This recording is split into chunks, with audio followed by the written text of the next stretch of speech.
Walang takas ang isang tatay na nanggahasa umano ng sarili niyang anak. Nakatutok si John Consulta.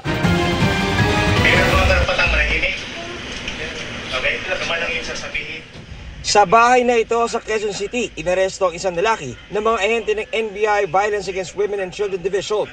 Ito ay matapos isumbong ng isang 14 anyos na babae ang karumal-dumal na krimen na paulit-ulit na naranasan sa kamay ng kanyang sariling ama. Ang sabi ng bata, halos araw-araw daw since 2022 siya ginagahasa ng kanyang sariling ama dahil ang kanyang ina ay nagtatrabaho ng panggabi.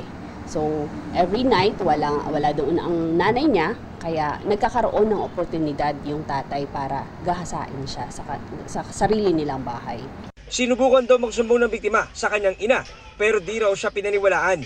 Matapos abusuhin itong May 5, lakas loob daw itong tumakas at humingi ng tulong sa isang miyembro ng kalapit na simbahan na siyang naglapit sa kanya sa NBI.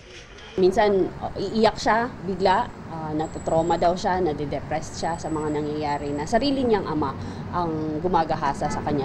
Ang biktima ay tinurn over na natin sa ating social worker sa Quezon City. So siya ngayon ay nasa pangangalaga ng isang shelter. Sinusubukan pa namin kunan ng pahayag ang suspect na nakakulong na sa NBI Detention Facility sa Bilibid. Paalala ng NBI sa mga nakakaranas na pang-aabuso sa kanilang sariling tahanan.